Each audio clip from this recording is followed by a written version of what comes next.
اللهم صل على سيدنا محمد. النهاردة هنعمل حلاوة المولد بعد ما عرفت السر من صحاب المهنة بشوية سمسم، واعمليها في البيت أحلى من الجاهز. اللهم صل على سيدنا محمد. ازيكم عاملين ايه؟ يا رب تكونوا بخير. النهاردة هنعمل مع بعض السمسمية والفولية والحمصية، وهقول لكم على تكات لازم تعملوها عشان دي أخطاء أنا وقعت فيها. أنا عملت حلاوة المولد مرة طلعت حلوة معايا بس مش زي المرة دي. سمعت كلام ناس قالولي ان انتي ممكن تعمليها بالسكر والعسل بس من غير عسل الجلوكوز، بس انا النصيحة مني اقولها لكم لازم تعمليها بعسل الجلوكوز. هنا جبت معايا نص كيلو سوداني، 350 جرام سمسم، و400 جرام حمص. اللهم صل على سيدنا محمد. حطيت للسوداني النص كيلو سوداني كوباية سكر ونص كوباية مية او ربع كوباية مية، لو عايزة السكر يتكرمل معاكي بسرعة. هنا كان مكوننا طبعا لكل معيار، يعني للسمسم برضو نفس السكر، وللحمص نفس السكر اللي هي كوباية سكر ونص كوباية مية. اللهم صل على سيدنا محمد. لازم تحطي هنجيب الطاسة مثلا ونحط السكر ونرش المية حواليها كده، ما بنقلبش خالص خالص خالص الشربات وانا بعمله على يعني العسل العقد بتاع الحاجة وانا بعمله على النار، ما تقلبهوش ولا تيجي يمته الا لما يغلي ويبدأ يغلي معاكي. دي نصيحة برضو. وبكون برش حبة ندرة ملح صغيرة كده. بجيب عسل الجلوكوز، هي مفروض لكل نص كيلو سوداني او لكل كوباية سكر معلقتين عسل جلوكوز. انا هنا حطيت 4 معالق او 5 معالق. طبعا سبت الشربات على جنب يعمل. جبت الصاجة بتاعتي، عندك صاجة عندك صينية اي حاجة انت حابة تفردي فيها وعلى حسب السمك اللي انت عايزاه.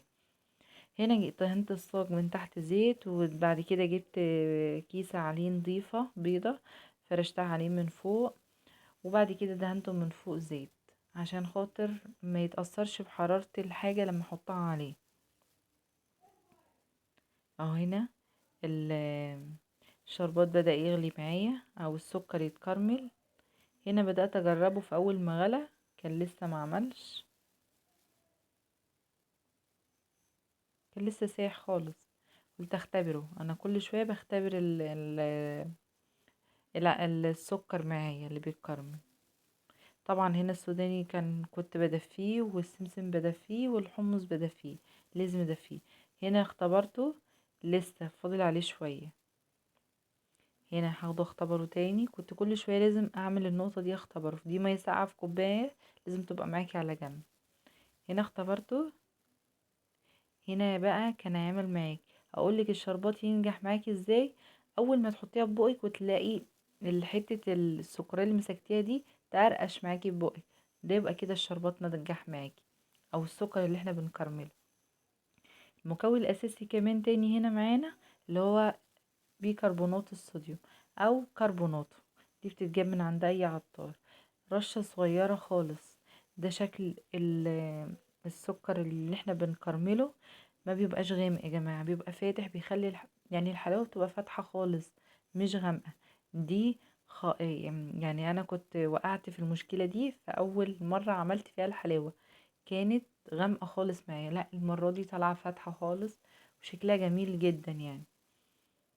هنا خدت السمسم اسفة ال- الحمص، وحطيت عليه العقد بتاعه اللي انا جدتي دايما تقول لي اسمها العقد، فعلى رأي جدتي العقد بتاعه خدته ولفيت دي الحمص.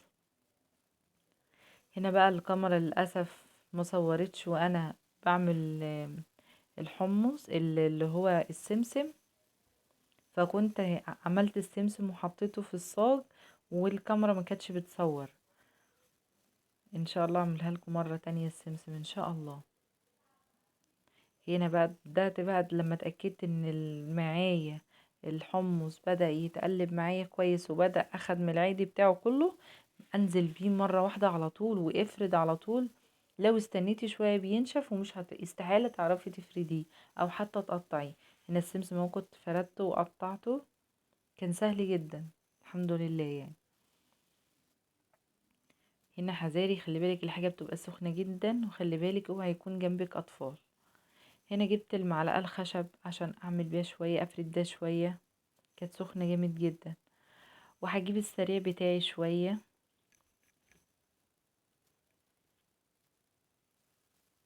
طبعا المعلقة الخشب كنت دهنها زيت.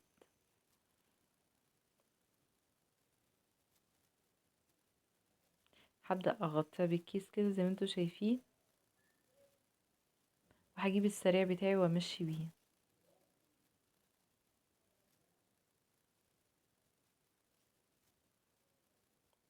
عشان اسويها. فعلا كنت منبهرة جدا بالمرة دي بالحلاوة، فعلا كانت جميلة جدا جدا جدا، يعني جميلة فوق ما تخيلت، يعني طلعت طعمها حلو جدا واحسن من المحلات اللي بجيبها من. يعني انا دايما بنشتري حلاوة مولد، لا المرة دي مش هنشتري ان شاء الله. هي اللي انا عملتها في البيت، وهعملها له مرة واتنين وتلاتة وعشرة. هي طعمها جميل جدا وحلوة وصحية، وحاجة نظيفة انتي عاملاها في بيتك. هنا بدأت اقطع السمسم. لازم اول ما بنزل بالحاجة على طول في الصاج لازم اقطعها على طول.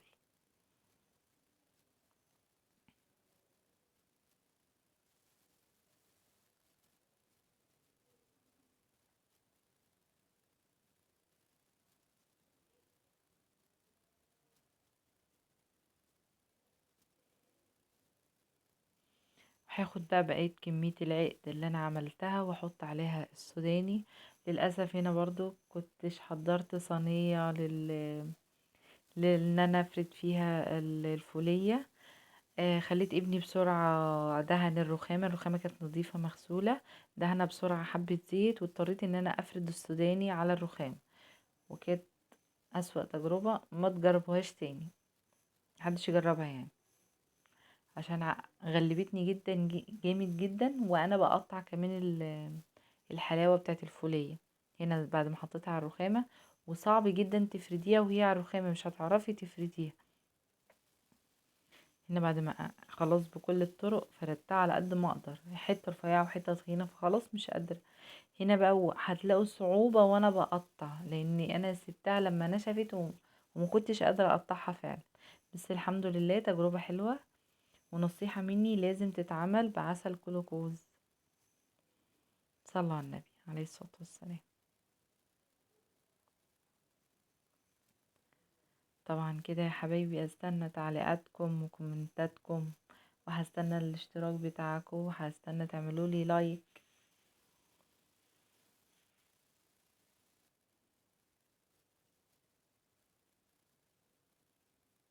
والله سهلة جدا فعلا، يعني حاجة حلوة وسهلة. مكنتش قادرة فعلا اقطعها. جبت السكينة وجبت الساطور ومش عارفة اقطعها، بس كملت في الاخر بالساطور. هو اللي مشى معايا يعني. بقيت اتكى بايديا الاتنين.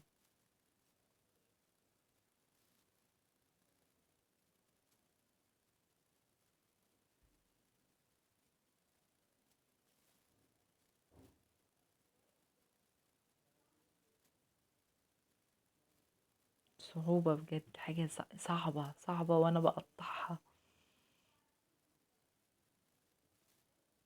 محدش يجرب يحط الحلاوة على رخامة.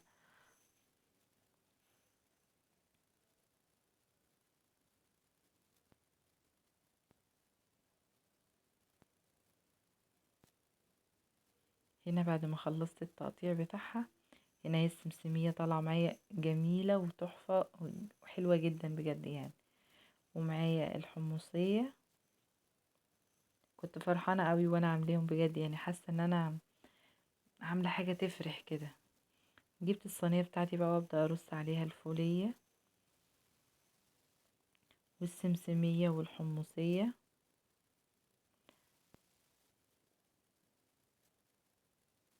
ما احنا بنفرح الاولاد لما بنعمل لهم حاجة حلوة في البيت، وبندخل السرور على قلبهم. هستنى كومنتاتكم واشتراكاتكم ولايكاتكم.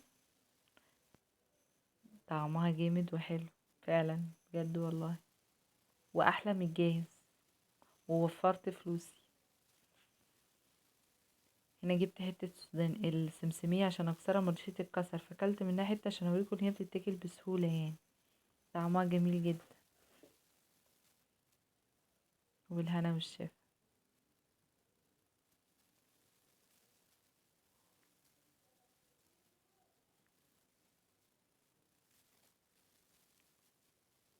دمتم في رعايه الله. متنسوش تحطولي لايك بقى.